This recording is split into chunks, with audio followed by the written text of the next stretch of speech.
3 past 2 p.m. in Makassar. So let's start. Well,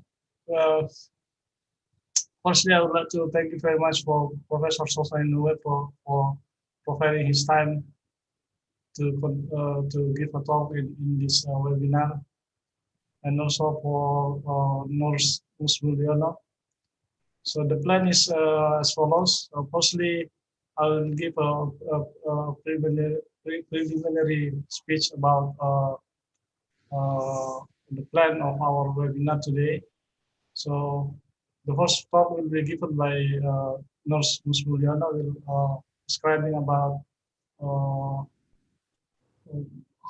Hasanuddin University Hospital and what uh, uh, responsibility of his doing in the hospital, and also addressing some challenging problems in human activity, uh, especially for the nurse in the hospital. And the next is talk to Professor Sozo Inoue, talking about the main topics of this of today webinar about smartphone-based human activity recognition and the nursing startup. And for Nurse Musmuliana will give a talk firstly for about 10 or 15 minutes. And also the next will be followed by Professor Sozo for about 15 for 20 minutes. And then the remaining time we have for about 1.5 hours will be as a discussion and question and answer from the audience and amongst the panelists itself.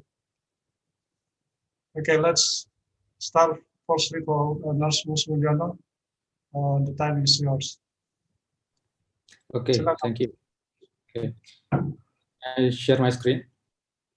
Yeah, you can share. Sudah bisa share Pak Didi? Okay.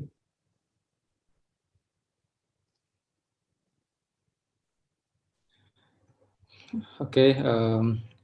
Bismillahirrahmanirrahim. Assalamualaikum warahmatullahi wabarakatuh. Good afternoon, everyone. Yang saya hormati Kak Rini, Pak Armin, and Professor Sozo, and all the participants today. Firstly, I would like to say thank you for inviting me in this webinar. So what I'm going to share today is about the technology innovation in nursing. So I will be talking about the challenges and some opportunity for doing joint research in the future.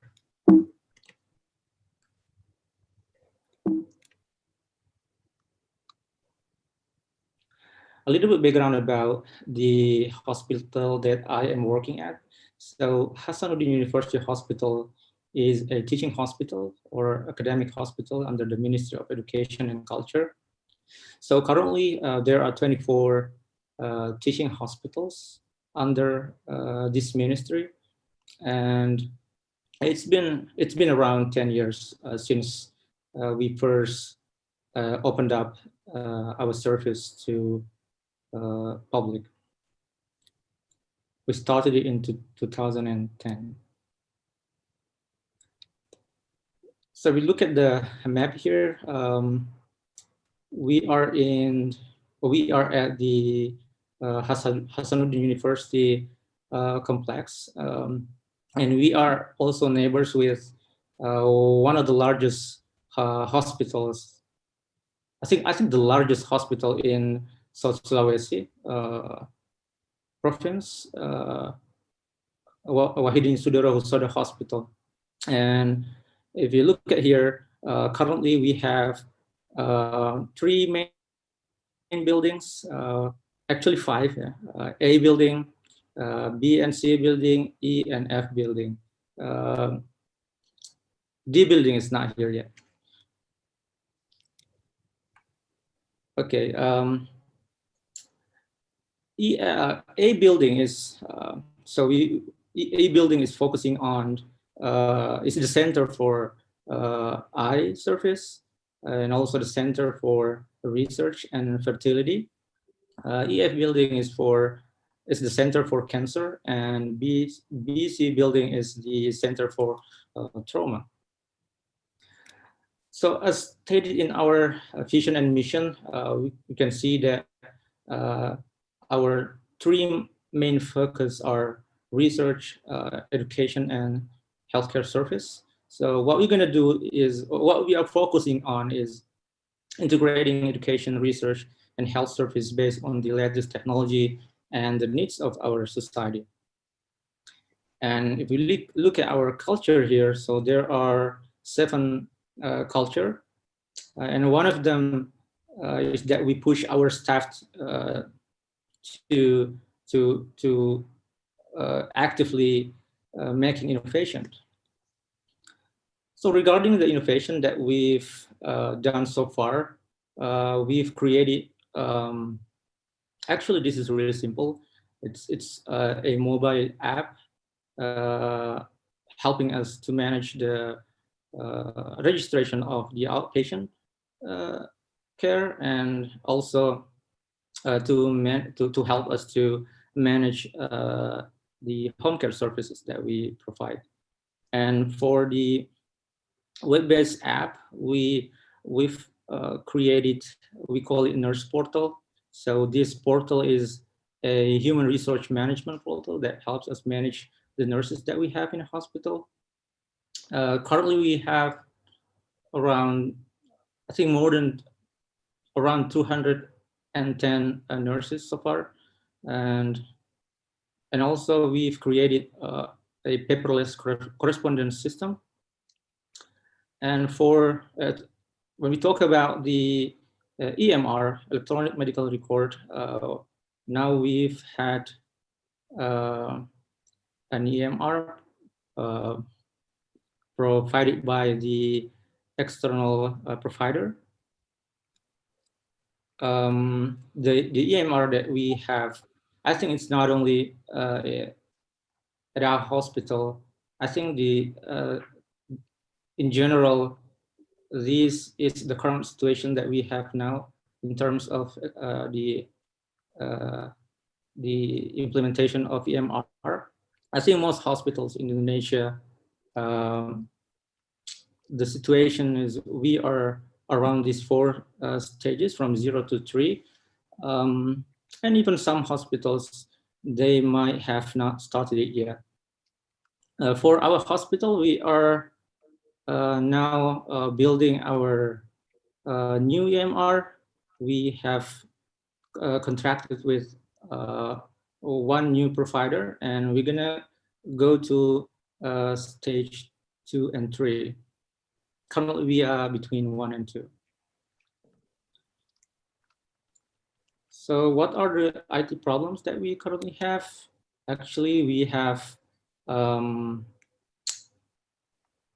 problems with the complexity of nursing and medical care that we are having now in terms of clinical and administration.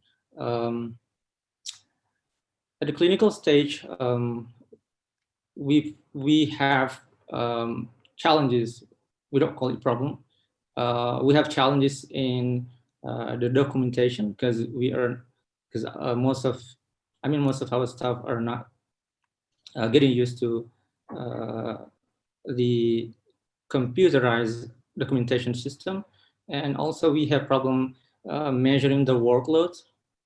I mean, what we are doing now is that to measure that workload, every nurse is responsible to record their own work during the day. So I mean here is that they do it manually.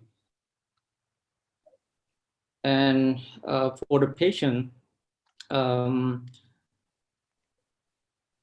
example that I can give you here is that for the newborn baby, so we know that for those who are in the an ICU, the baby there are full of wire sensors, so it's kind of difficult for nurses to perform some nursing activities with that wire. So if we can make like a innovation, I mean, putting sensors on the body surface of that baby without having wire, that would be good. And for the administration, we have a complex reporting system where now currently we are collecting the data manually. Yes, we have the data in the system in our EMR, but the problem is that we still gather it manually. I mean, what we need is that we need a system that can provide us not only data but also information, and we get it easily. We can get it easily from the system. And the opportunity here, I think. We have the opportunity to adapt the technology. What I mean here is that we can work collaboratively with other disciplines such as engineers, computer science experts, and programmers. Back to the nurse portal that I mentioned before. So I was the leader for this project, and we won the competition, the innovation competition last year. And I worked, of course, I couldn't do it by myself. So then I worked with programmers and 2 other nurses to create this platform. And the other opportunity that we might have is by optimizing the use of the current device available. Nowadays, we see that the smartphone that we have are pretty sophisticated.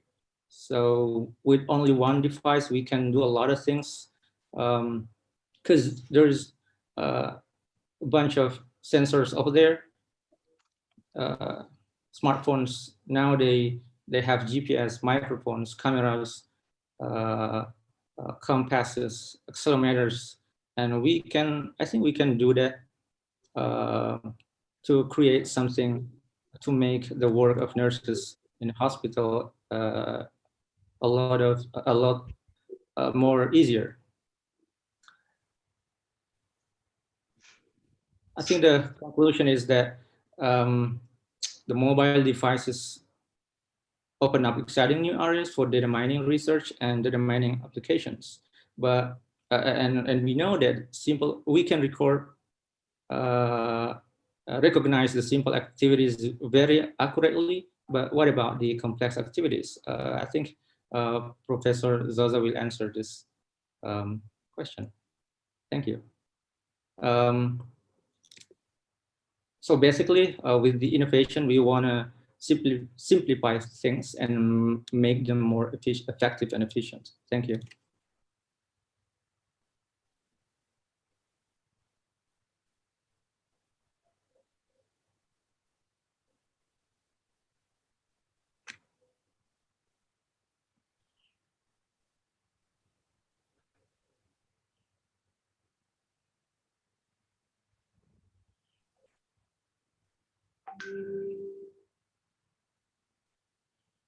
Hello.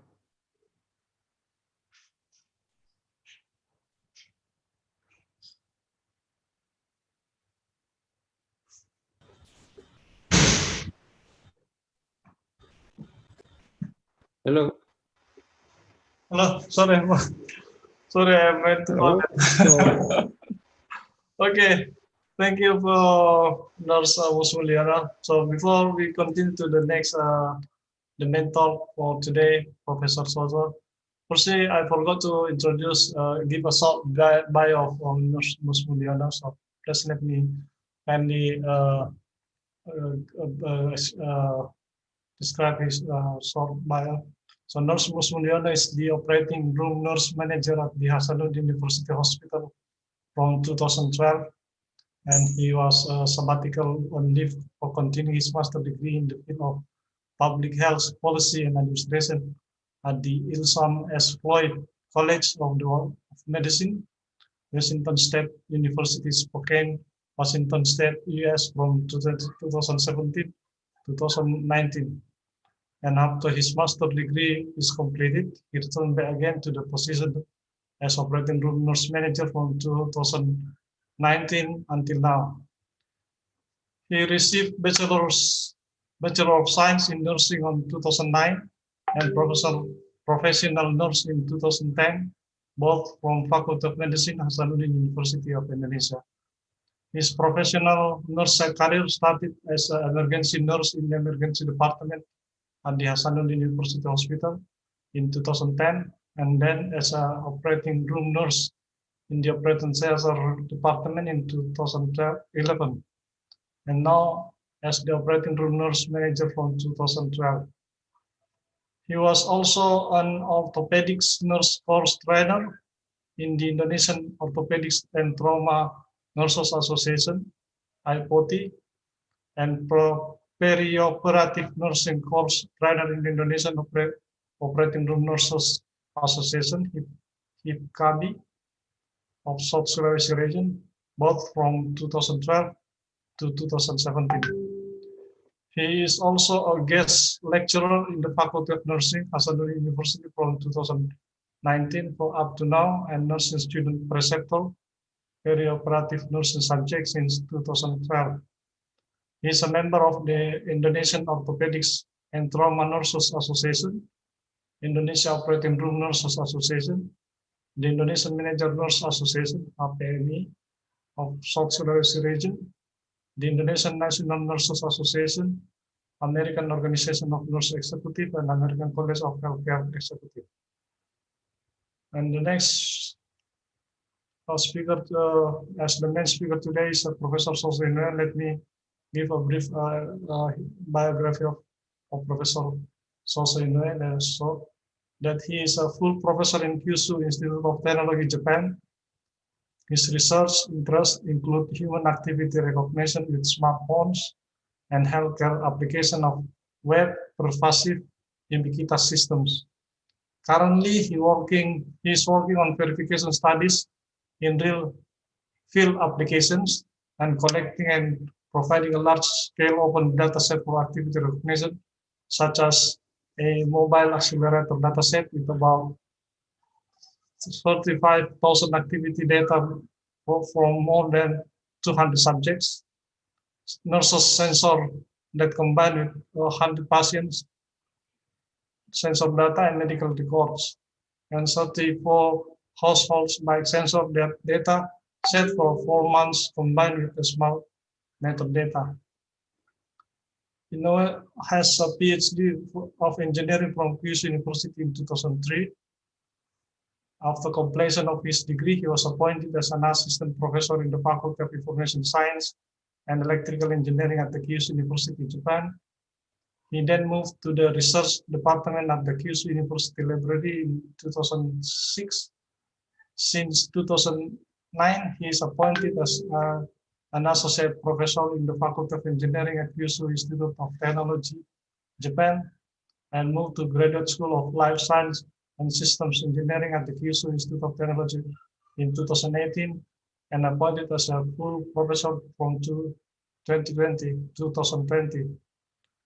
Meanwhile, Professor Inoue was a guest professor in Kyushu University, a visiting professor at Karlsruhe Institute of Technology, Germany in 2014, a special researcher at Institute of Systems, Information Technologies and Nanotechnologies, ISIT during 2015 to 2016, and a guest professor at the University of Los Angeles in Colombia in 2019. He is a technical advisor of Team iBot Company Limited during 2017 to 2019, and a guest researcher at RIKEN Center of Advanced Intelligence Project, IIP, during 2017 to 2019. He is also a member of the IEEE Computer Society, the ACM, the Association of Computing Machinery, the Information Processing Society of Japan, IPSG, Institute of Electronics Information Communication Engineers, IEICE, the Japan Society for Fuzzy Theory and Intelligent Informatics, the Japan Association for Medical Informatics, JAMI, and Database Society of Japan. So that's about Professor Sozo. Next, we hear about we listen to the Professor Sozo talk and the time for Professor Sozo. So please. Thank you, Armin, for the long introduction of mine. And can you hear me? Yes, yes. Clear. Okay. So let's start my presentation. And first of all, thank you, Armin, for inviting me to this very precious time for the speech. And this time I will introduce some of my experience about the smartphone-based human activity recognition and its application to the nursing homes and the hospitals. And we are starting some of the startup companies from now. So if there's some question, I'll try to answer that kind of the question about also for the business or something. Okay.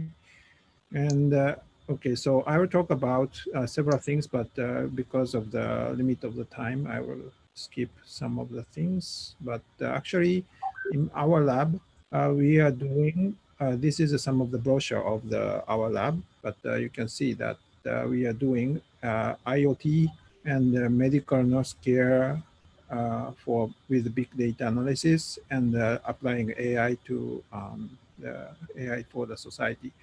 And as you can see that we have several lab members, and also we have the female and the male students also, and also the international students. And right now I think we have the international students from 9 to 10 countries. So it is right now very much international, but unfortunately for now, because of the COVID situation, some of the students has not yet come to Japan from the starting of this year, but they are taking the classes remotely. So it is very international still, and they are learning a lot from remote connection. So this is introduction of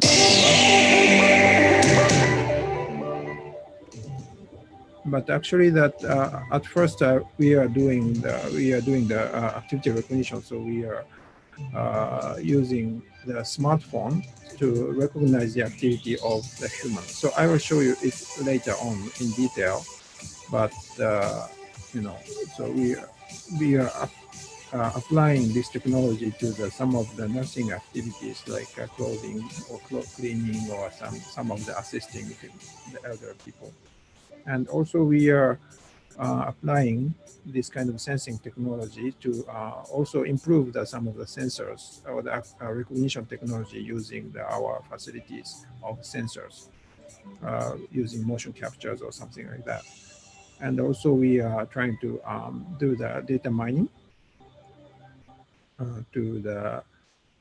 using some sensor data and also integrating with the medical data.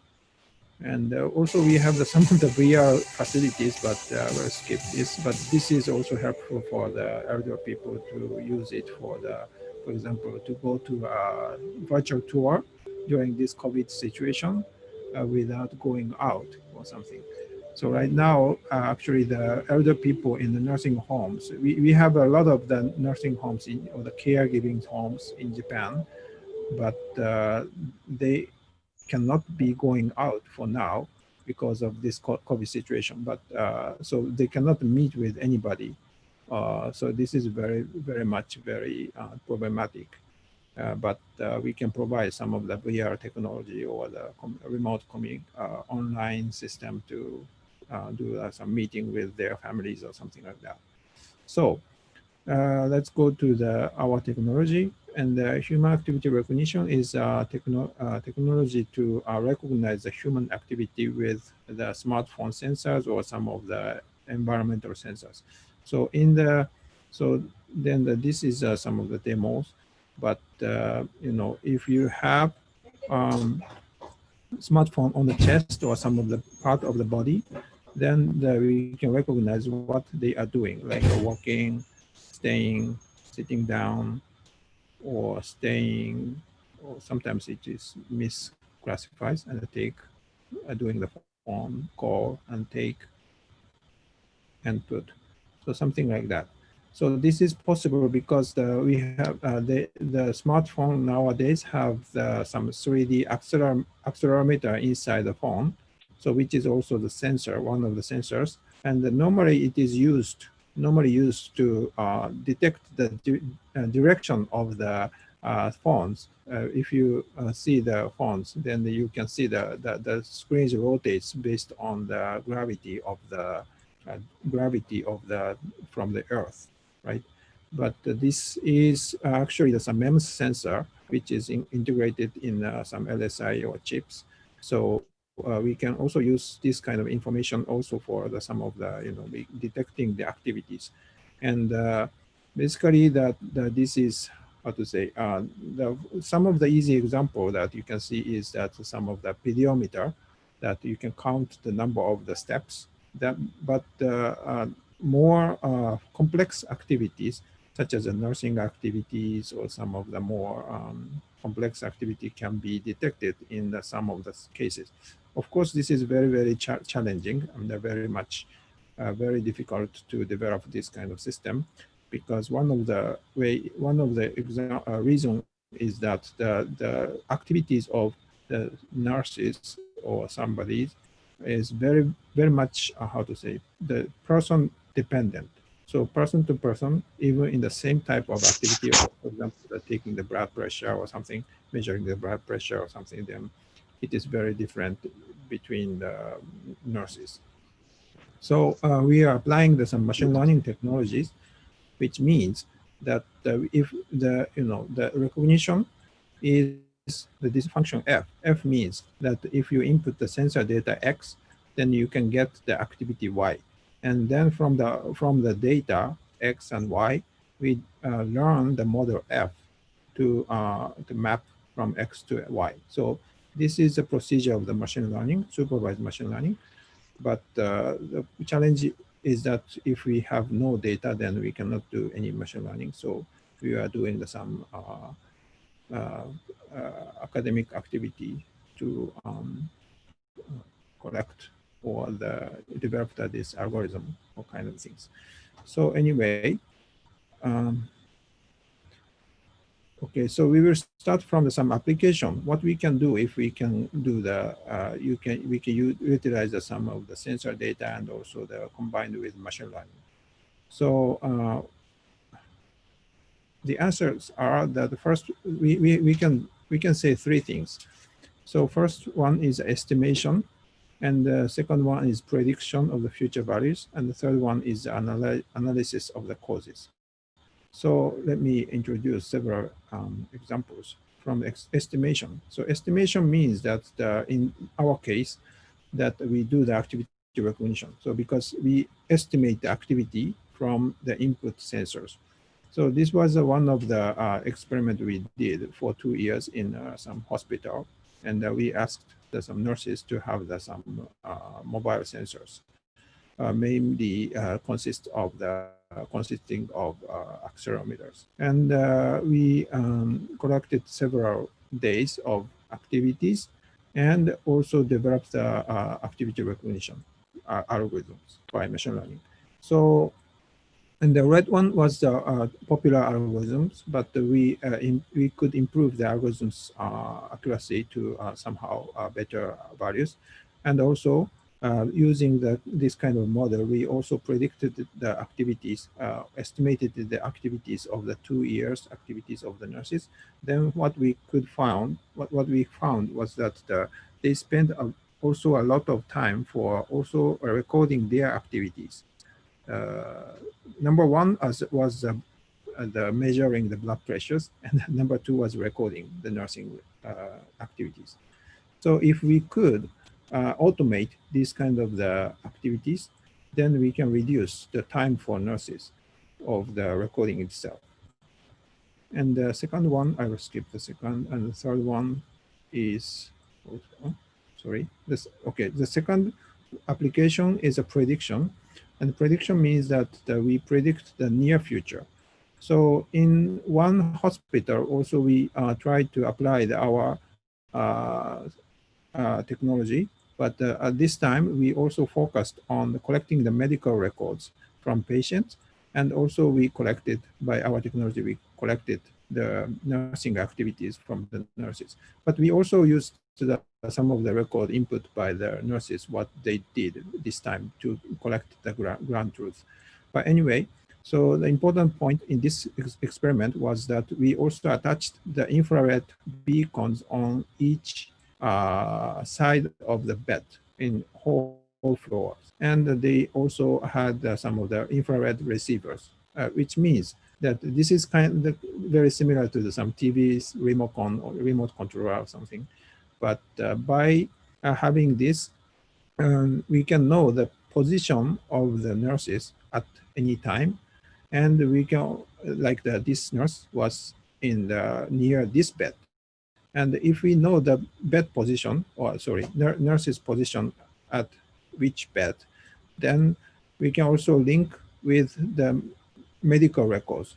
And in the medical record, we can see that this patient was located at stayed in this bed at this day or something like that. We can know the link from patient to bed to nurse. So that's how we can combine the data of the activity of nurses and also the medical records of the patient. Okay, so after combining this kind of the data set, we can do some of the prediction.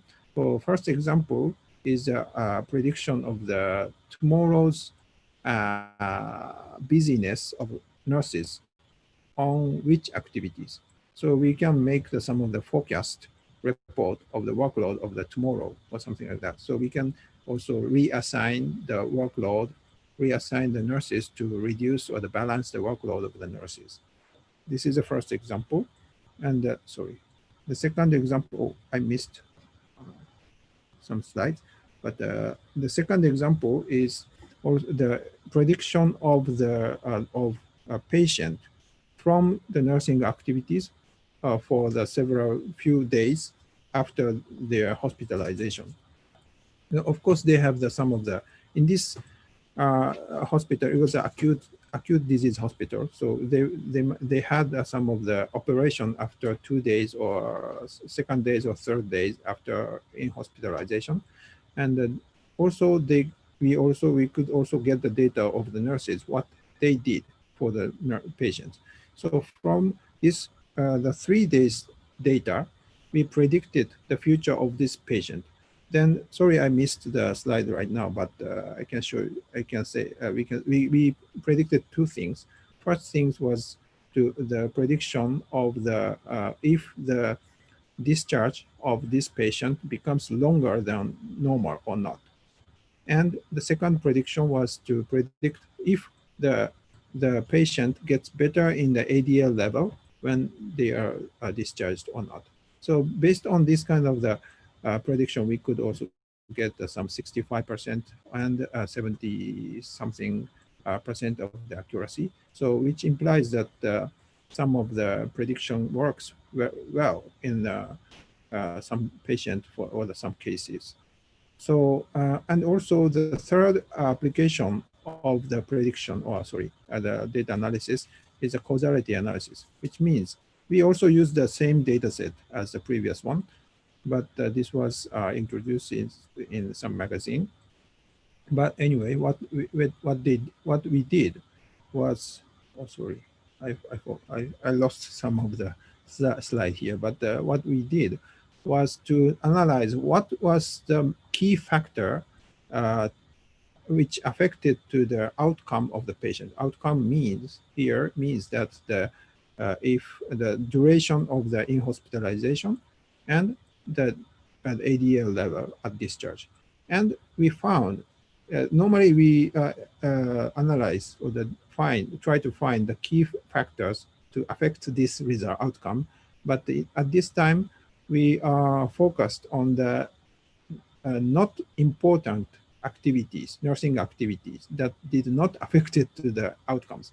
Then we found that some of the activity was very much not important, such as the changing the diapers, or the preparing the food or cleaning up the food for the patient or something like that.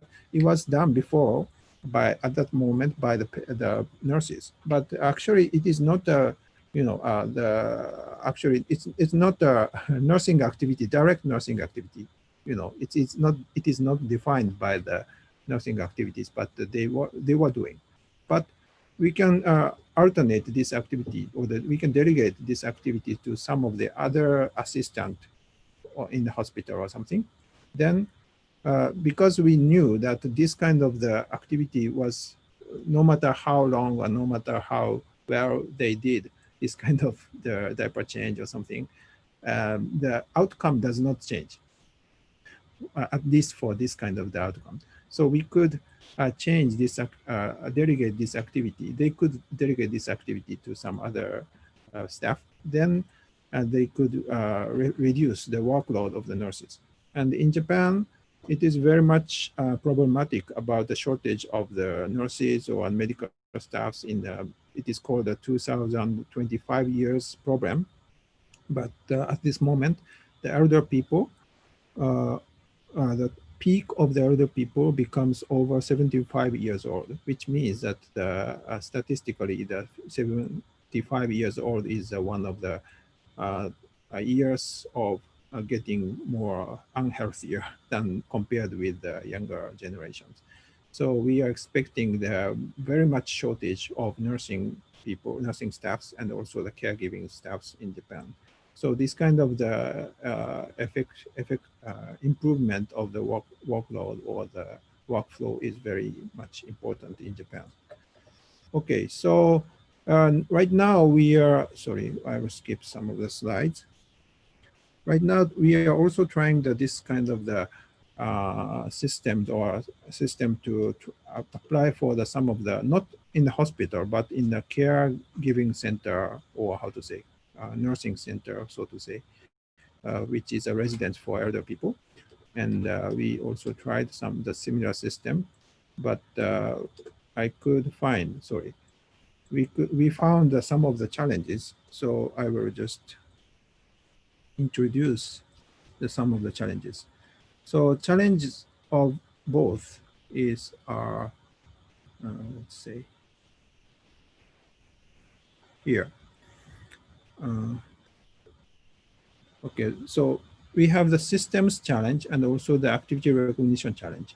So the systems challenge means that also the staffs of the elder care homes, staffs are also very old, very senior. As you maybe different from Indonesia. In Japan, if you walk around outside, then look around, then you can see many elder people. So also working people are getting also older. Like for example, at average or some of the facility, the average working staff age is 60 years old. So they are already somehow senior. So they are not accustomed to using for example, like IT systems like the smartphones. And also they are very suffering from the not wealthy as for the, how to say, the cost for the operation or something. So, and also they have no internet sometimes. So we have some technical challenges or the user interface challenges for this kind of system. And also for the activity recognition, I'll skip the details, but it is very much challenges, mainly because of the activities are very much complex compared with walking or running or something like that. So we made some system with a very much clear, simple UI for users, which means that we can swipe like this is like how to say, slot machine, but we can swipe the UI buttons to up to down, and we can easily select the or easily specify the activities, types of activities, and the target of activity, in this case, patients or the elder people, and then the records are comes to here.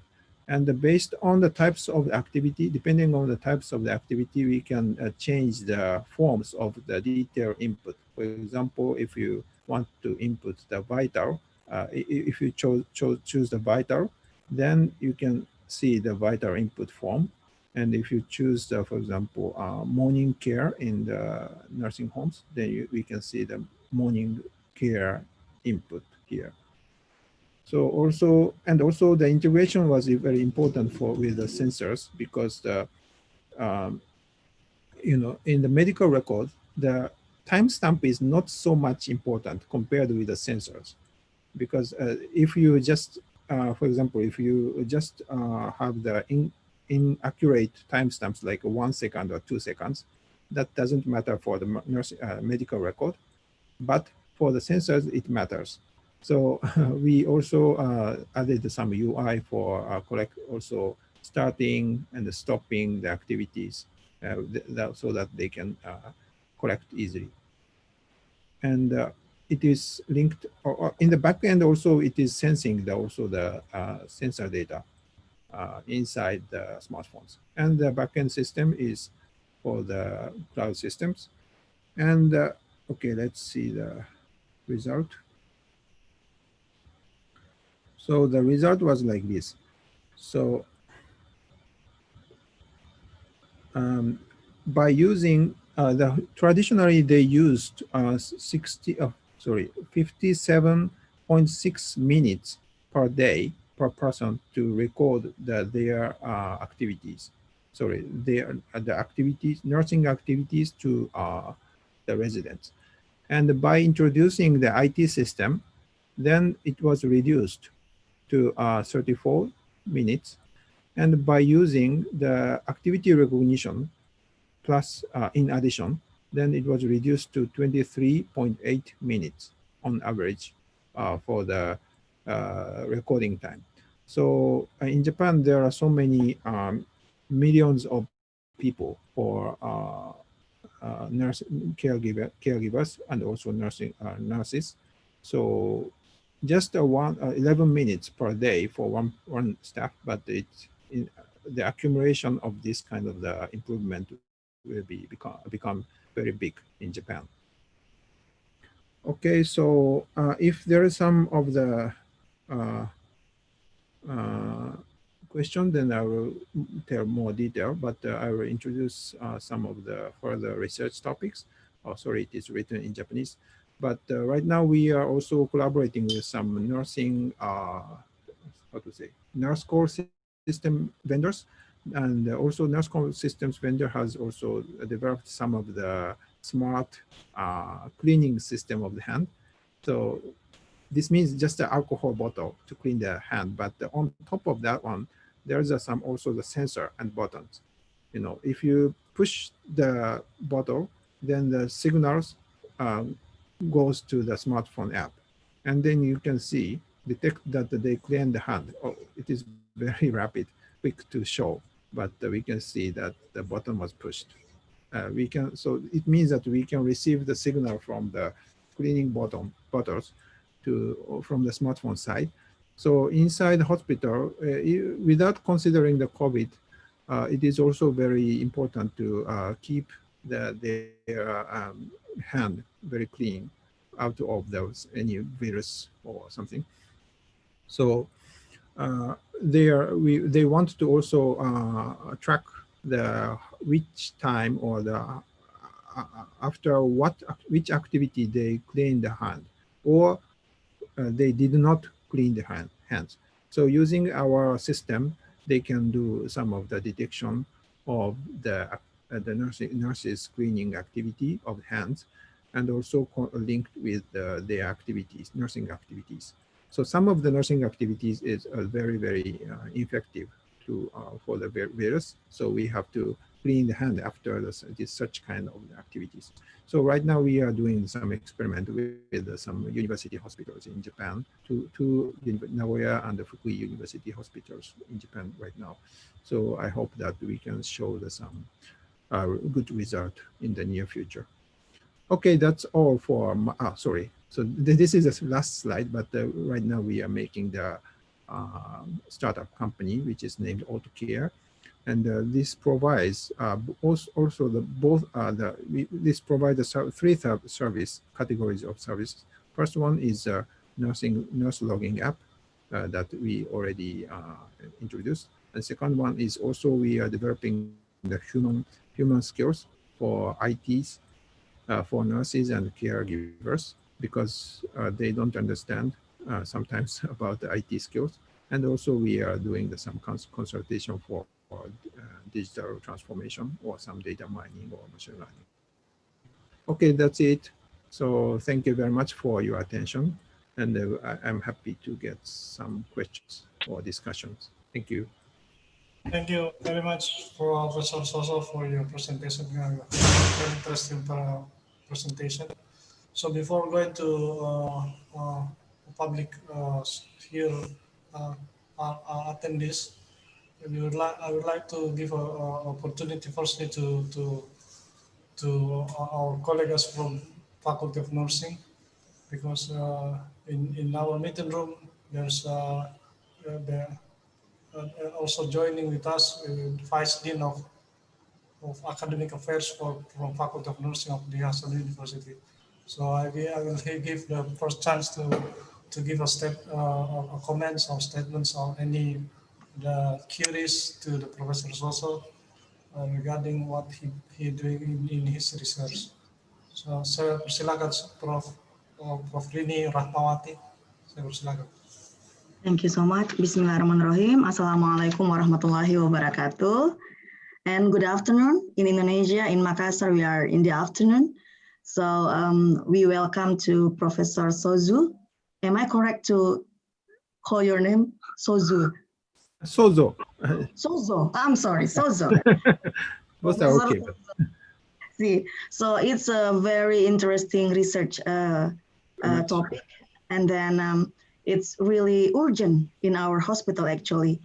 So before we discuss about the opportunity for the research collaboration, maybe with Faculty of Nursing or with the Faculty of, how do you call for me, Papa? Natural Science, yeah? Natural Sciences.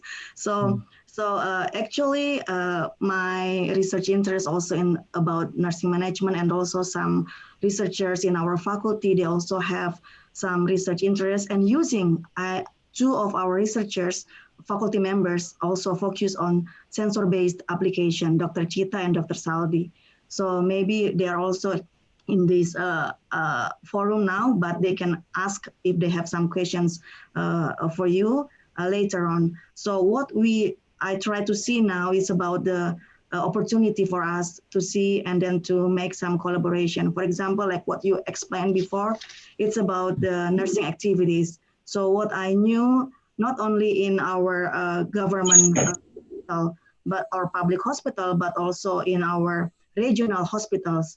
In South Sulawesi province, we have like 7 regional hospitals, and then there is like an instruction from the governor that we have to improve the quality of nursing care, quality of nursing services for our patients. So because some hospitals, they try to pay the nurses using pay for performances. So when we try to pay the nursing activities, to pay the performance of the nurses, so we have to calculate and we have to determine about the nursing activities, what kind of nursing activities that we have to include in the pay for performance criteria. So actually in Indonesia, I saw some reports from the head of nursing ward, what they did that most of them, I'm sorry, 100% good. But in fact, actually, it's not like that, because some of them, I'm sorry, maybe they are not really active, and some of them, maybe they are, sorry to say, like not many activities they did actually, but then using your application, I think like sensor-based or motion analysis or human activity analysis like that, so it can help us to detect or to examine what kind of activities. So we actually make like 4 criteria. So we have to do like monitoring for the patients, like you said, blood pressures. I saw what you explained in your video. It's about take something, talk, blah, and everything like that. But my question is it possible to detect, like, for example, nurses do health education for the patients? Because we talk, like now I'm talking, but actually I'm not just talking something that not important, but I'm discussing with you. So for example, like that, Prof. Sozo, is it any possibility to detect, oh, this is talk for chit chat, and this is talk for benefits, I mean like a health education like that?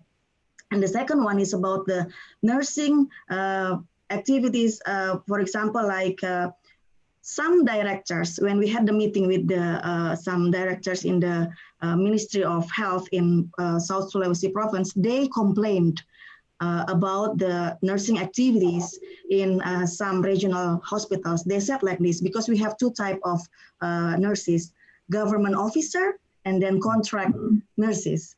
These 2 types of nursing staff, they have different activities. They said the contract more diligent than the government officers, because the government officers, they got monthly payment, they got monthly salary, so fixed monthly salary. In fact, for the contract lecturers, not like that.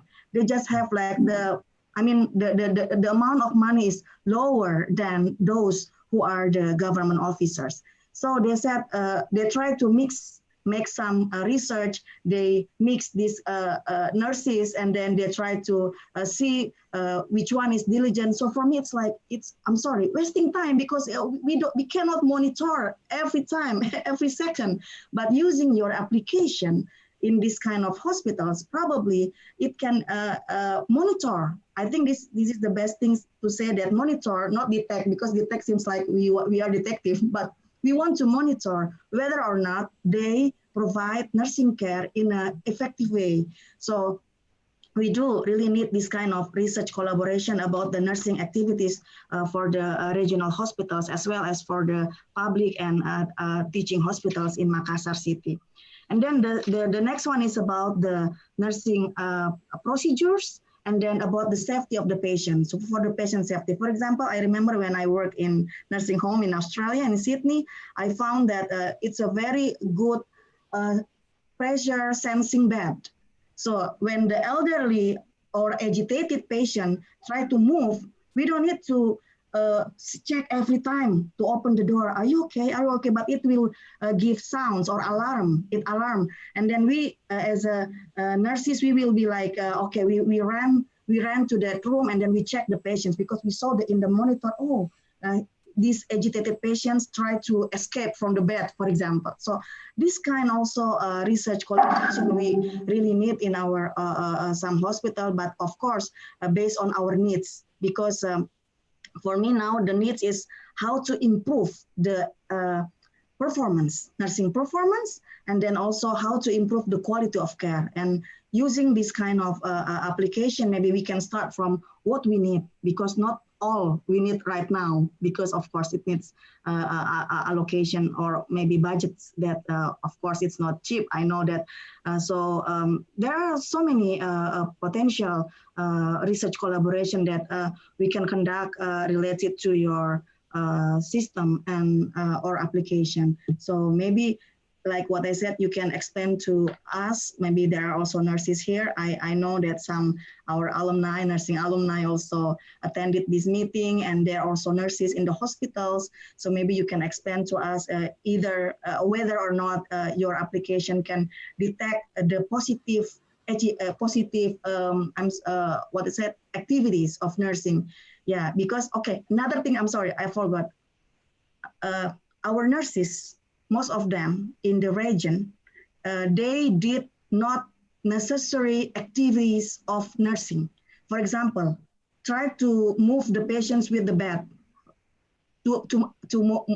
mobilize or to ambulate the patients using the bed. That's actually not our job, but this is what they did in the hospital, in the village, and for example, also they try to make the prescription. Can you detect this kind of activities, which is not actually our activities, and then just to make clear and then to help us for the pay for performances. I think that's all, Dr. Armin, about my questions and about our explanation, and maybe later on some colleagues from nursing, Faculty of Nursing, they can also give you some questions related to their research interest. So we are very welcome and very glad if there is a future collaborations with us, with our students, and with also our colleagues in Faculty of Nursing. Thank you so much. Thank you, Professor Rini. Do you have any response? Now I'm the doctor. I'm the PhD, not professor. Yeah, I memorized every question from you. Thank you very much. It was very, very important questions. So I will try to answer each of them. But okay, so first one was about can we detect the type of discussion or types of the talking with between nurses or between nurses and patients or something. I think this is yes. But we need some of the, I mean that the most effective way of doing this is to use the microphone. And not only the accelerometer, but if we use the microphone, then we can get the audio.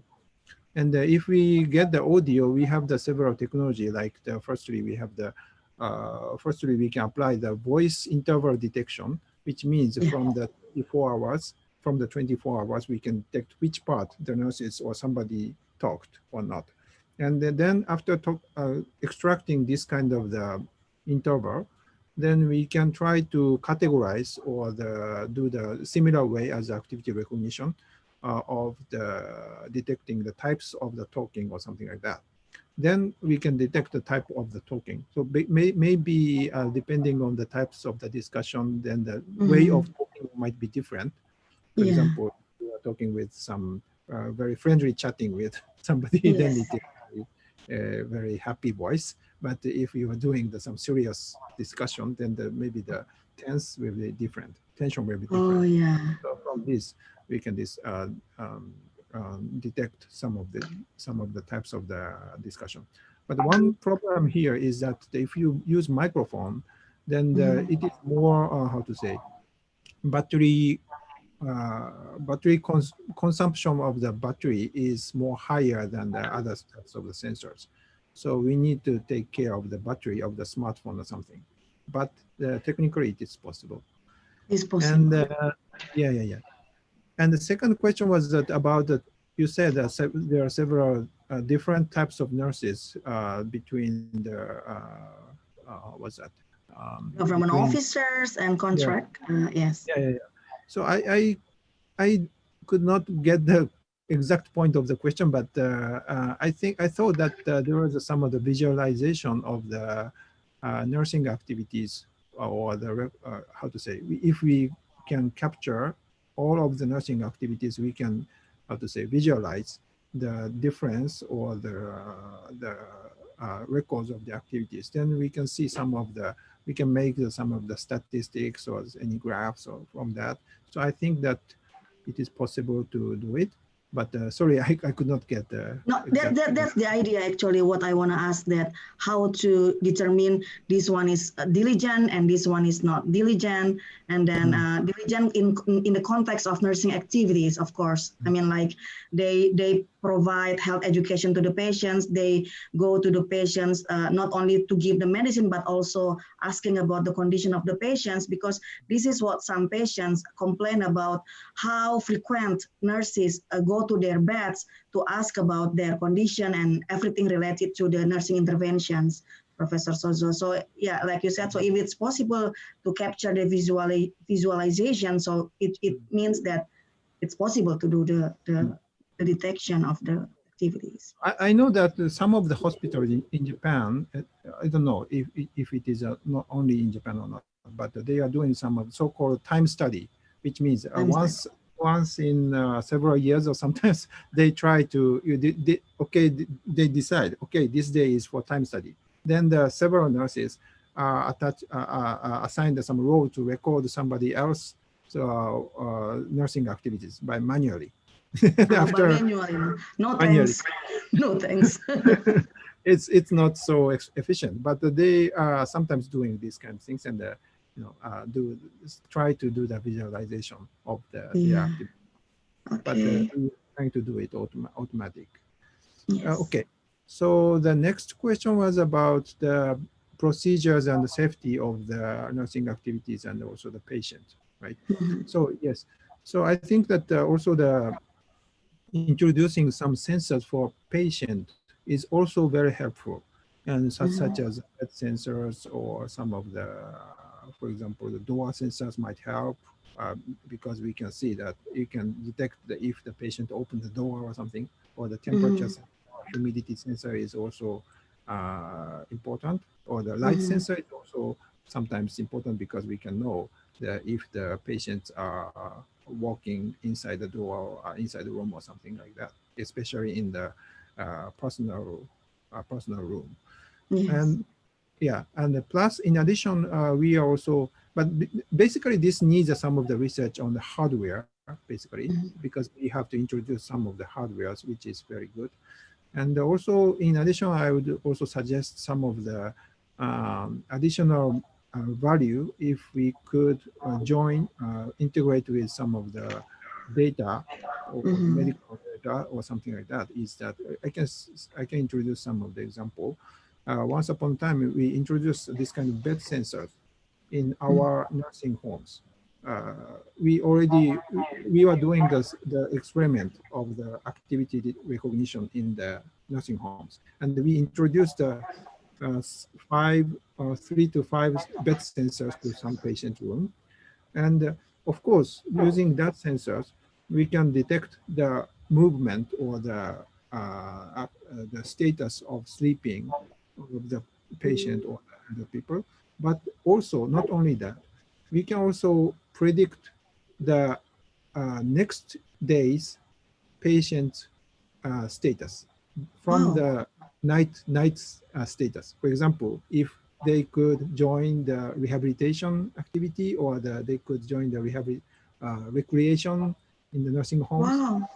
Yeah, so from the previous day's night sleeping status, if they go to bed earlier than normal, then they could sleep very well. Then the next day they will join the actively to the activities or something. So, but this is very much patient dependent. Some patient we cannot predict very correctly, accurately, but for some patient it is very accurate. But what I want to say here is that not only the hardware research, if we could integrate with some of this kind of the big data or the nursing records or something, then we can know more than the sensor can directly know. So this is very much exciting work, I think, with our research topic. Yeah. Okay, thank you so much, Professor Sozo.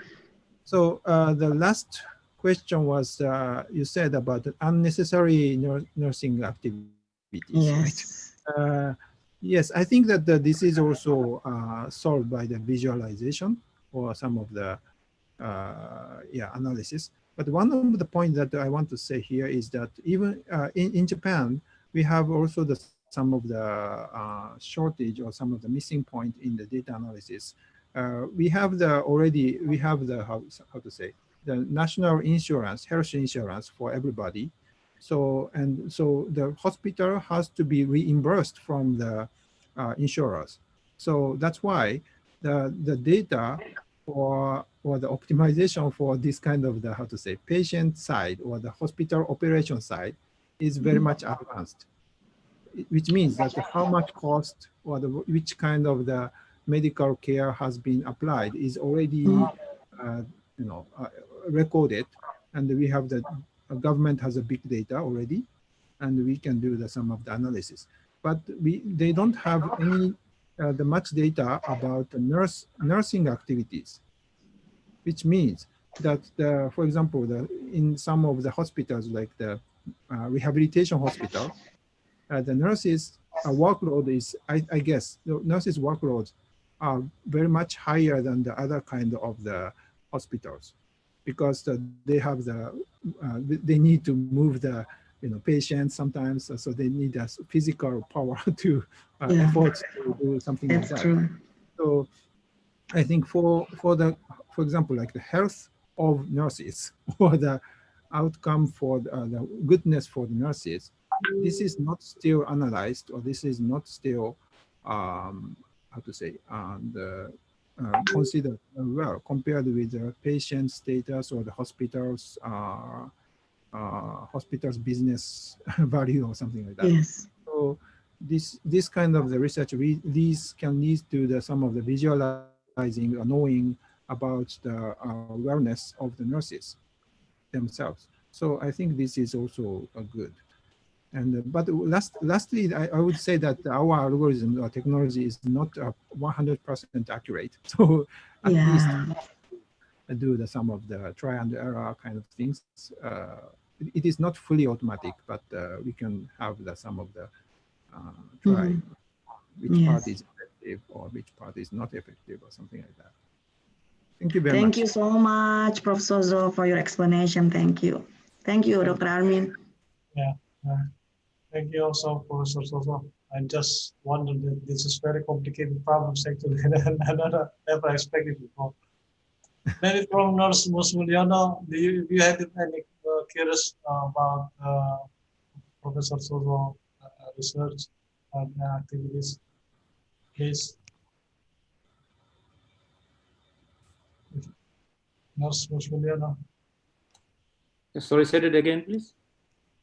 Do you have any queries or questions to Professor? So I want to ask about the accuracy of the data. So you mentioned earlier that the accuracy, I think it's 72%, almost 73%.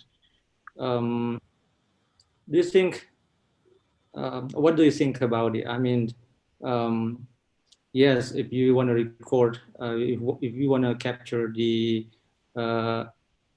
just the unimportant activities, that will be good. But what if capturing the important activities? I mean, putting directly the data to the medical record with 72% there, it might be new problem. What do you think about? Yes. So it is because we are using the machine learning or some of the pattern recognition technologies. So the 100% accuracy is not possible, basically. So we need at least some of the compensation for the backup method for this kind of way. So our approach is to ask for the nurses or the staffs to confirm the activity anytime. So the estimated activity is always estimated, but the record to be confirmed or the accurate activity, then the staff or the nurses themselves has to confirm or check it is as it is a true activity or something like that. So by this, for this one, they need some of the more effort to check the activity records, but even including this kind of time, we could reduce the time. So this was a result of the activity recognition. So this activity recognition's effect also include this kind of the compensation time. Okay. The second question, this is about the nursing intervention. How many nursing intervention have you? What is it? That have you converted that can be read by the system? I mean, where did you get did you get it from nursing intervention classification, or where did you get that nursing procedures?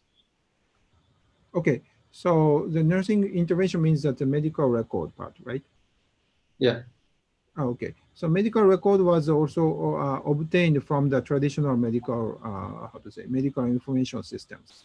So that was the official one, official data, which was also recorded as some so-called DPC or some of the official medical recording systems, and it was recorded to a PC using the PC and recorded by nurses. Okay. Yeah, thank you. I think that's all. Professor Sozo, do you have any queries to Dr. Rini, the Faculty of Nursing of our university, and also for Nurse Sulyana? Or no? Yeah, I have many questions, but basically I don't know much about the hospitals in Indonesia, so I want to know many. But the best thing is to just visit there. But I hope, for now it is not possible. For the Tagabi nurse visiting. Of course, welcome to Makassar after pandemic. We are very glad to have you. And also, if we have here our Vice Dean for students and partnership, we also very welcome. Even our Dean also very welcome if you can come to visit our faculty and to make some research collaboration.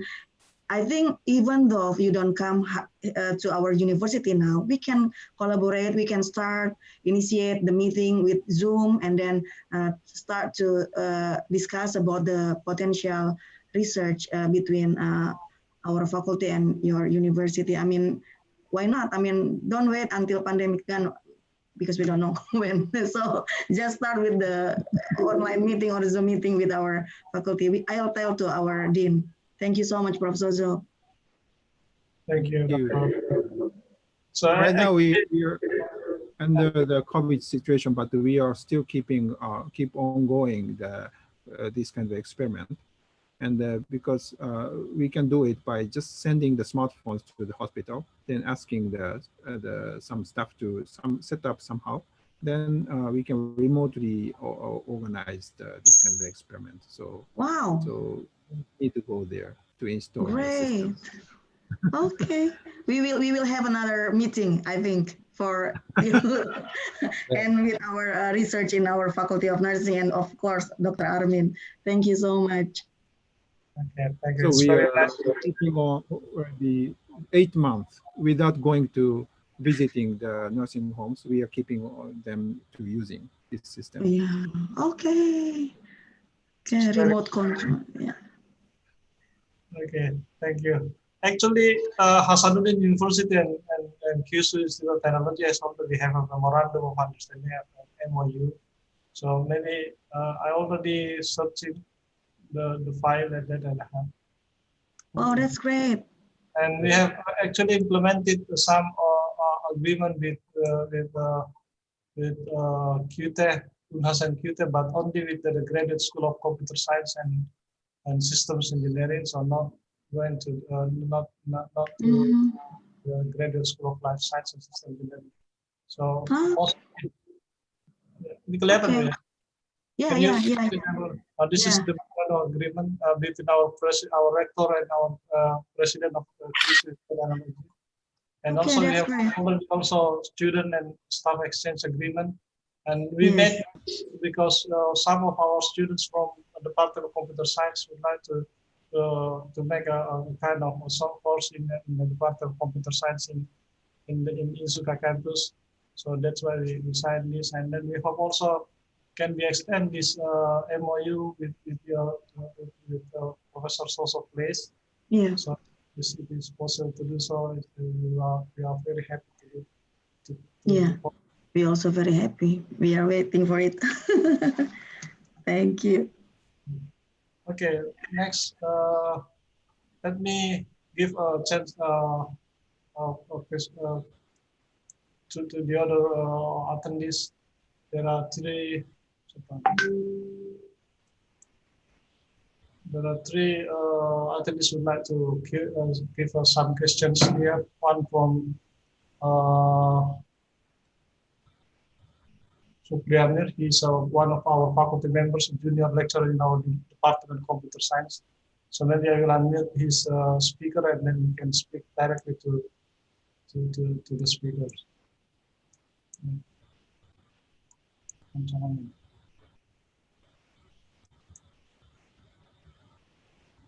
Supri, Mr. Supri. Hello, hello. Okay. Do you hear me? Good evening, everyone. Do you hear me? Yeah. Yeah, we can hear you. I'm from I'm Supri Amir from Hasanuddin University, Department of Computer Science. So, Prof, I want to ask you about how do you collect the data? Do you use smartphone to collect the data, or the smartphone only is to show the result of the prediction? And then another question is, uh, I think your dataset is too big. So do you need kind like a web service or Google Cloud or something to help you to make prediction? Thank you. Okay, thank you very much. Yeah, it was very good questions. And you did two questions, right? And Yes. first one was that is a smartphone sensor is enough or not? I think it is not enough.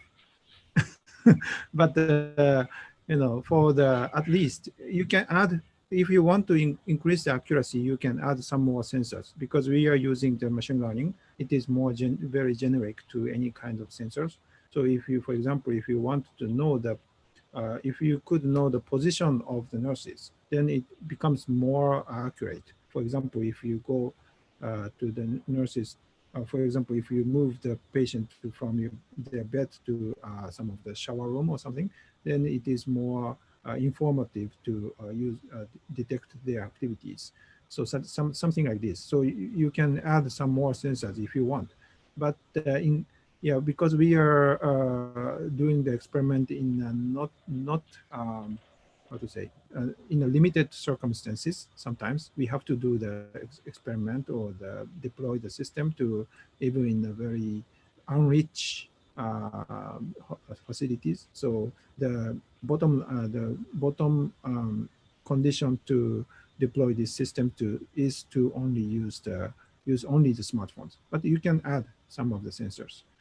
So this is the first question, first answer, and the second one is that do we want to have to use some cloud or something? Okay, so for at least for the single facility or single floor of the hospital or something, we don't have to use a cloud systems. Just one server or two servers are just fine as for the computational cost. But if for the maintenance ability, or if you want to deploy to multiple facilities or multiple floors, we need some of the better platforms. So we are right now using some cloud computers. Thank you very much. Thank you, Sensei. So we actually have conducted some simple research about human activity using smartphone sensors, but the accuracy when we using machine learning such as SVM and random forest, it's only about 17 or 80%. So it's very, very, very, very, very low. And also when we increase the accuracy, we're using a CNN for convolution neural networks. It becomes only about 85 or 87. And I also agree with you that we need some sensor to calibrate the position of human activity. So thank you, Professor Sozo. Next is from Dewa Yudi. Dewa Yudi, Pak Dewa Yudi bisa mendengarkan? Hello, thanks for the opportunity. Actually, I have same question from the first question. That's Perkenalkan diri you dulu, use Pak. hello, you can hear me? Perkenalkan diri dulu. Yes. Oh, okay. Right. Hello, I'm Dewa Yudi from Bali. I'm from Stimixticom Indonesia. That I am informatics engineering. That um, my question is same about from a previous question is how many sensor that you use. Um, are you? I want to ask you. Is there research? Hello. Is there research from about asking about elderly people? Is there research about maybe detecting or detecting for falling or something in there's Japan now? This the elderly people also problem in the Bali. Yes, we have the same problem. There's other people alive alone. There's no people around there. So the mostly cause the death is falling in the toilet and no helping and so it's death. Is there research about that in the Japan or something? Oh, thank you very much for the question. Yes, so this is also the very, very important problem in Japan also. Not only the falling, but also if you have the problem in the single house, a single living house, then nobody will, nobody recognizes these things. And if it is recognized earlier, then the people could be alive, but because of the no help, then sometimes it is found with no help after the several days after death. So it is very important to do the fall detection or some of the with the algorithm. It is called like anomaly detection kind of things. So yeah, there are so many researches, but I think that the problem is right now is some of the not only the algorithm but also the cost of installing these kind of systems, because this is only for the emergency situations, and normally the healthier person doesn't want such this kind of to prepare for this kind of sudden death or something. So there is not much incentive for them to buy this kind of the expensive sensors or something. So there are some of the challenges, not only in the algorithm but also in the business side, I think. Okay, thank you, Prof. This give me some idea for my research because the challenge that we have. Thank you very much. Thank you very much. So if you still have any questions, maybe you can contact directly again via email to Professor Sozo or after this session. And the next is from, this is one from our students, bachelor students in our Department of Computer Science. Mutia, can you hear me, Mutia? Hello. Okay, so please. Can you hear me? Hello. Yeah. Yes, we can hear you. Okay. First of all, I'm sorry because there are too many distractions here because I'm not at home. Okay. Before I ask, let me introduce myself. My name is Mutia, and I am a fourth year student in this coming September in the Department of Computer Science at Hasanuddin University. And then I'm interested with your research presentation about sensors that can be used for human activity recognition in hospital. And also, I've heard about a short course from my senior in QTech before they are continuing their master degree in QTech. Based on that, is there any short course available for us to do a research for our bachelor thesis in your laboratory? Thank you. Oh. Can you Thank get you. So your question was that is there any? So the question was, is there any opportunity to do a research at Yeah, QTech? I could is not. there any short course available for us to do a research for our bachelor thesis in your laboratory? so you said Sorry, I could not hear. so the question is there any short course or intensive opportunity to in your available in your laboratory before they want to continue the master degree in their place. So I think that there is you're asking about the system for the enrollment, right? So I think that yeah, there is some of the system to do the research student kind of things. I mean, you can explain, I think, right?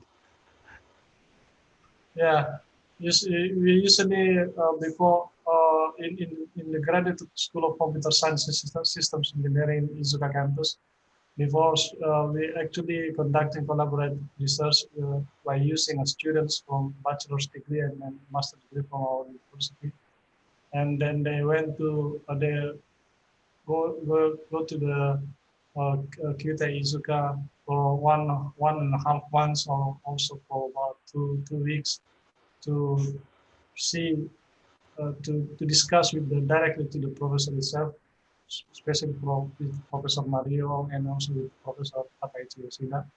And then and then based on the results, we're discussing again, and then we make our joint publication together with the professors. And then using this, the students can also continue the master degree after graduating from our bachelor's degree, with a kind of just scene and another scholarship scheme from our side. So maybe they want to know whether it is also possibility to do the same way with your place as we have conducted with the Isuka campus.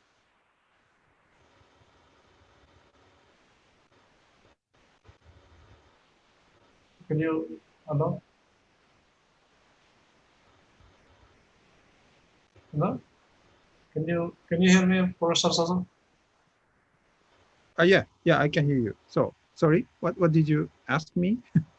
So is it possible to do the same way which we already doing with the Isuka campus, with also with your place, by sending our students to make a kind of short course or internship in your place to do the bachelor's degree thesis research?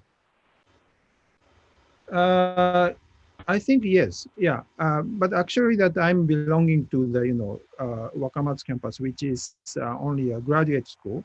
So basically, that how to say, I'm not sure about, but because we have also the undergraduate student, but the undergraduate students are belongs to either of other campus, this of Tobata or Wakamatsu. So I'm advising them indirectly or the directly actually, but I'm not sure about the international students for the undergraduate who is already right now in belonging to some Indonesian university or something. So I think that, but there is several ideas for the internship, such as there are some of the fundings for the internships, and also we of course we have the double degree program in between the universities. So if we have the double degree program, then we have more opportunities in between each other. So, but if you want more personal things, we can talk more in a personal talk. Okay, maybe later after on pandemic or when I will visit again to your place, we will discuss about this in detail. Okay. Okay. So the next from Miss Nurhilan. Yes. Halo, Assalamualaikum warahmatullahi wabarakatuh. Okay, thank you for the chance for me. I want to ask two questions for Prof. Sozo, especially about machine learning approach that you use in your research. I have two questions regarding this. The first is, did you make any development in your machine learning approach? If yes, what kind of development in terms of machine learning approach? And the second is, uh,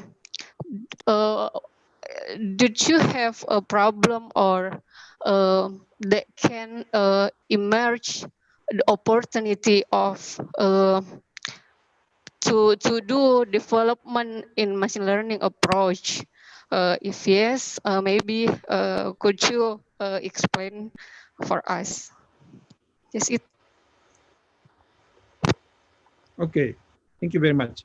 So your first question was about what kind of algorithm did we use, or what kind of algorithm did we developed. So we are using the common algorithm like a random forest, or sometimes CNN or LSTM, or any kind of other kinds of things. But when using this kind of algorithms, we have several challenges. So in some sense, we are developing some new algorithm. For example, I can share some of the brief slides.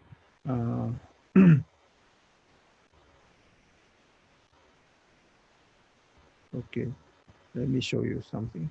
So I had a backup slides about some of the algorithm part of our system, our research.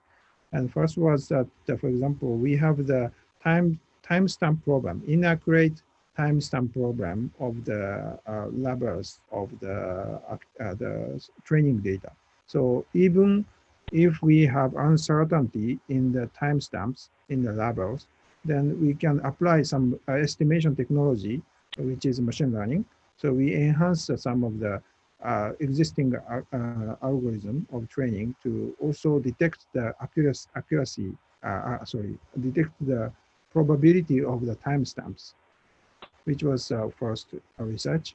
And also for the second one, we also applied some of the transfer learning, which is also one part of the machine learning research field for activity recognition, because as I said, that activity recognition is very much person dependent. So if you obtain the training data from one person or from one home or something, then it cannot be easily applied to the different person. But if we use the transfer learning techniques, we can also utilize this kind of data. So this kind of the many research field we have, and some of the research papers are published. I don't know if I have the good slides, but yes. For example, we can other research is zero-shot learning. Zero-shot learning means that if you have the new types of activities which did not exist in the training data, but we try to detect this kind of activity. So this kind of some of the applied machine learning, we are developing some algorithms. So this was the first answer for the first question. And for the second one, so second one is a problem or challenge of this kind of algorithms, right? So yes, we have a lot of problems. And one of the problem is that, the deep learning looks like the perfect algorithms, but deep learning normally doesn't work well compared with the traditional machine learning in our field sometimes, because we don't, one of the reasons is that we don't have a good data set. So for the deep learning to work very well, we need a high dimensional data set and high dimensional and many samples. So in my view, the deep learning mainly works on the field that you can get the massive data from the internet. So you can get image from the internet, you can get text from the internet, then the deep learning works. But the sensors, you cannot get many data from internet, then the deep learning does not work. So this is one of the challenges. So we are right now working on how to collect the quality of high quality and high massive data from the real field or something like that. So this is one of the challenges we are trying. So thank you. It is a very, very good question, I think. Thank you, Prof. Thank you. You're welcome. Next with Mr. Saptadi. Silakan Pak Tri Saptadi. Mr. Armin. Thank you, Mr. Armin. I am Tri Saptadi from Atmajaya University, Makassar. I have two questions for you, Mr. Sozo or Mr. Mulyono. And the number one, I have what is the future of the use of machine learning for hospital services, especially in handling patients who come from remote areas? And the number two, what requirement must be completed in preparing the hospital for the use of big data, such as in the server, database, and other. Okay, thank you very much. So let me first answer from my side. And your first question was that the application or the future of machine learning for applying for the remote hospital or remote medicine, right? So yes, so we did some of the research in experiment in 2020 or 2012. And we did some remote health consultancy at Bangladesh. And at that moment, we collected the 20 million patients' data from there. And it was easier than to do some health checkup at Bangladesh compared with Japan, because they have no system of health checkup, national health checkup, which we have in Japan, but which they don't have. So they wanted to take this kind of test. So we brought some of the health checkup system over there, and we developed some of the, also we connected with remote health consultancy from the capital, Dhaka city or capital in Bangladesh. So the remote health consultancy doesn't work if, for example, if every nation goes to remote health consultancy because of the shortage of the doctor. So if you introduce the remote health consultancy, then the doctor will be in shortage. So that's why we have to, how to say, limit or that we need the smart way to select the important patient who has to take the remote health consultancy. So we use the machine learning to this kind of field to predict if they don't do anything, or if they don't take the intervention, then they will much worse in health, which was mainly for the, how to say, not acute, but for the diabetes or something like that. But we could predict some of the important patients to recommend them to take the remote health consultancy, and we could reduce the workload of the doctors with the limited resources. So this was also one of the possibility of applying the remote health consultancy or remote medicine or something like that.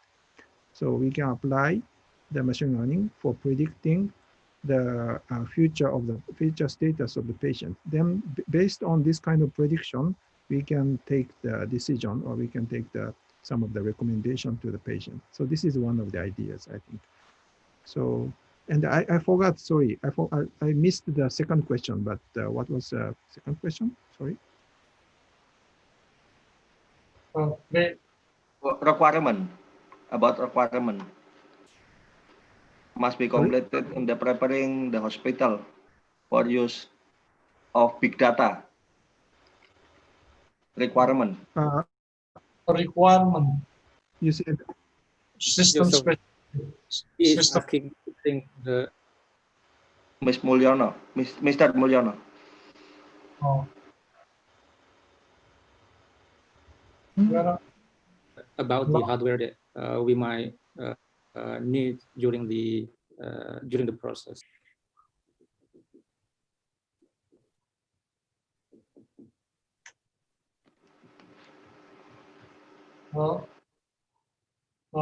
Tri, tadi pertanyaannya bagaimana Pak Tri? Could you repeat your question to Nurse Mulyono?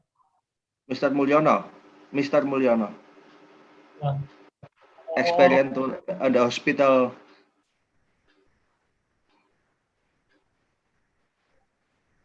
Mr. Mulyono. Ya, apa pertanyaannya Pak?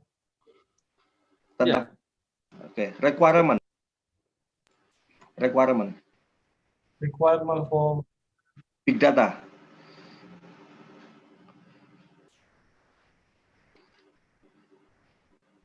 Kebutuhan big data maksudnya Pak? Ya. Yes. Oh, the Hasanuddin University Hospital require the use of big data. The use of big data.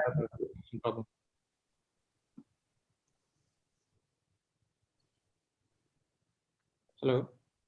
No, could you got the question, Nurse Mulyono? No, I had a connection problem. Sorry. Could you repeat that, please?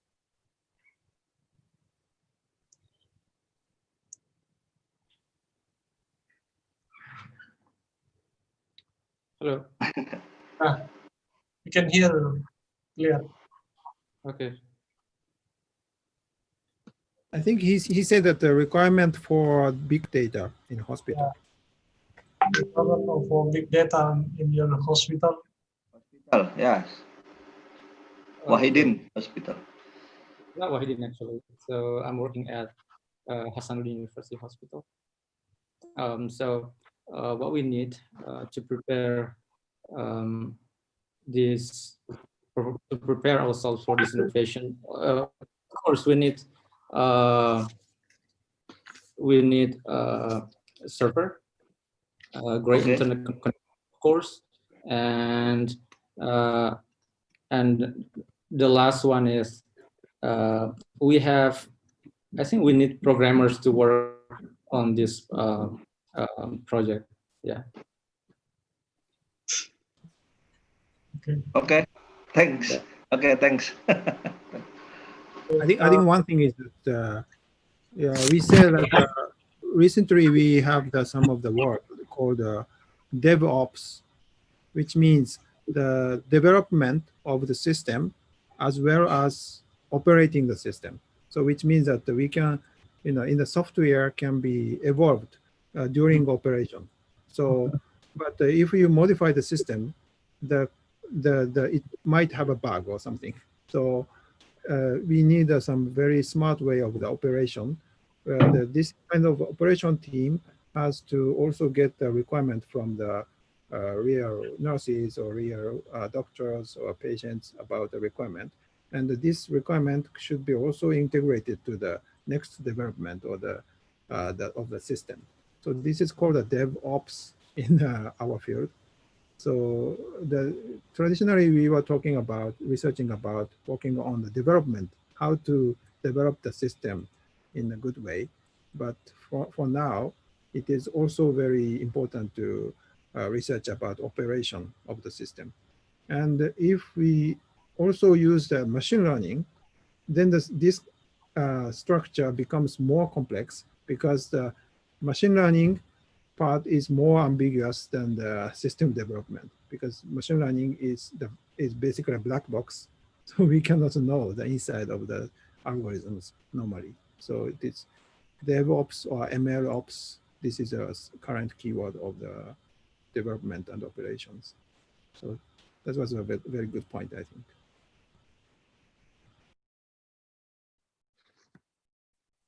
Okay, thank you.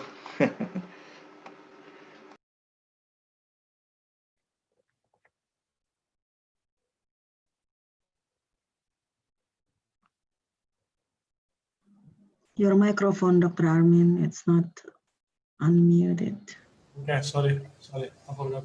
Actually, there's another question for Nurse Mulyono from Andi Fajrin Permana. The question is writing in chat, so let me read it. So how to guarantee and maintain the quality of nursing care at each desk if the technology innovation will be used in the future? So please, Nurse Mulyana. Okay. So regarding maintaining the quality of care and adapting to new technology, of course, adapting to new technology, meaning that we are introducing one more activity, but it doesn't mean that it will increase the burden of our nurses, because the main goal is to introduce one activity, but in the long run, we are uh, automating, as Prof. Sozo mentioned before, that we are automating the activities of the nurses, and it means that we are reducing the use of time and improving the use of nurses' time.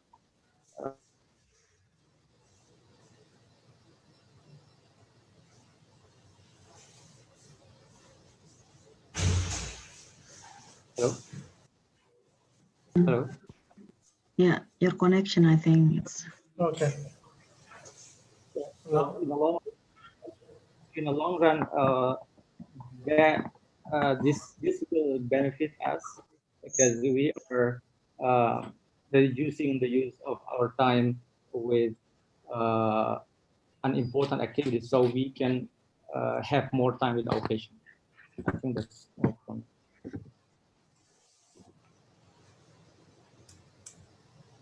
Okay, thank you, Nurse Mulyana. I think the connection is not so stable. If there, we still have 12 minutes for before 5 in Makassar, so we can still have some question. If you want, if anyone would like to ask some, kalau ada yang bertanya silakan Pak. Dari teman-teman keperawatan juga kalau tidak bisa pakai bahasa Inggris nanti bahasa Indonesia saja. Nanti Prof Rini PD1 yang terjemahkan. I think before there is Dr. Saldi, he wants to ask something. I saw he raised his hand before, but I don't know why he lowered his hand afterwards. Saldi. Saldi.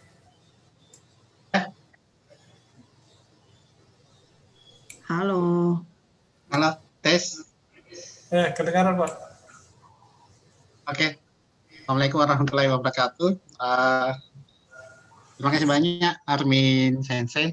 Sozo Inoue, thank you very much for interesting lecture today. But I'm sorry, I just following partial because it's playing time in Makassar. However, if I'm not wrong, I found one of your article regarding to the wearable sensor-based gait analysis for age and gender estimation. This is interesting article, I think. Sozo Sensei, one of our current research is development new footwear for diabetic patient with Rini Sensei as my co-authors. So this is a second year study. We developed in Indonesia, we call it sandal. It's a footwear because it's most commonly used from Indonesian patients. The concept of the sandals is we make like a puzzle insole, which we can remove based on the high plantar presence of the high plantar pressure on plantar of the foot area. Our problem, Sensei, we are going to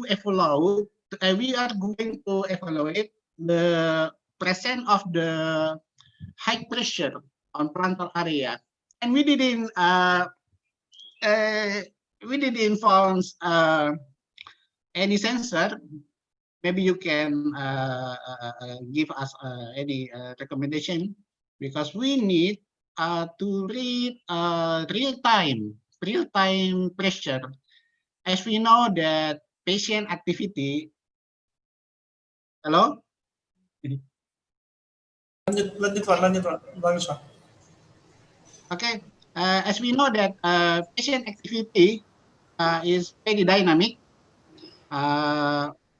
Combination between walking, standing, and other activity. This is important data to collect and analyze what is the real-time patient activity in home or in farmer or in a community setting.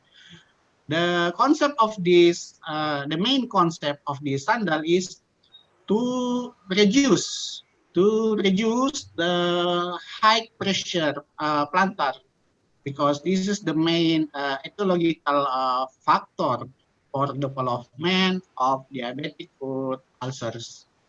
What do you think about this concept, Zozo Sensei? Dozo Yoroshiku.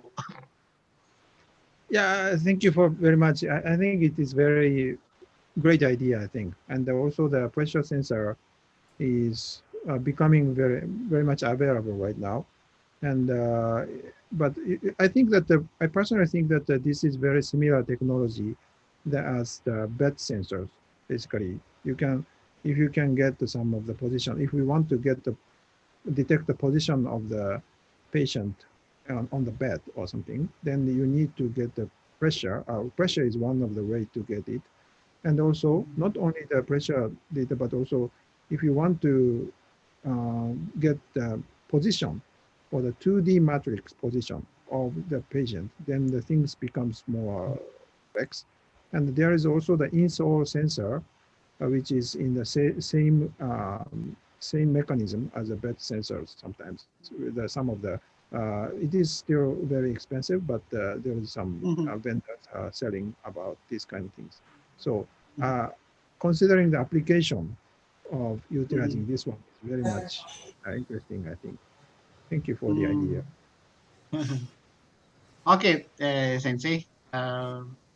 Maybe I will contact you later for the next discussion regarding to this project, and hopefully maybe we have opportunity to make a joint collaboration from our nursing faculty, which is my pleasure. Thank you very much, Sensei. Thank you very much. Thank you very much. Thank you very much. It's very nice to hear that question. So we already the times remain five minutes. So maybe times go flies. It's already getting 2 hours. We make a discussion, and then before we close the meeting today, I would like to give a chance to Professor Inoue to make a close statement before we end the meeting. Please.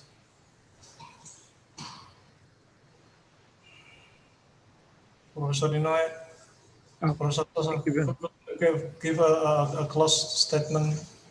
Okay. Can I give the close statement? Okay. Okay. Thank you very much. So it was very nice. I didn't expect that there are so many questions and comments. So I am just very glad to hear this kind of the conversation and join the conversation. And I hope that yeah, we are welcome for the international collaboration also, and the international students also. And yeah, we are having in our lab we have the top students from any countries. So you might feel that it is not in Japan if you stay in our lab, but definitely you will have a very good experience, I think. And also we have the many. I did not introduce this time, but we have the sensing room, which has so many sensors, like motion captures and also insole sensors, and also is the bed and the bathroom and toilet or something like that, which also pretends like the some hospitals rooms or the care facilities. So we can also, yeah, there was some of the questions about the what kind of sensors is enough or the required, and it is very difficult to do it in the real hospital. But if in our laboratory, it is possible to compare with, for example, cheap sensors like smartphones and high-level sensors with like a motion capture or something, and we can compare or evaluate which sensor is enough to detect this activity or something like that. So we have this kind of environment. So we hope that in the future we can visit our sensing rooms. So yeah, it was very, I enjoyed this discussion, and thank you very much for Dr. Armin Lawi for inviting me for this seminar. Thank you very much. Thank you, Sensei. Nurse Mulyana. Silakan Nurse. Nurse Mulyana.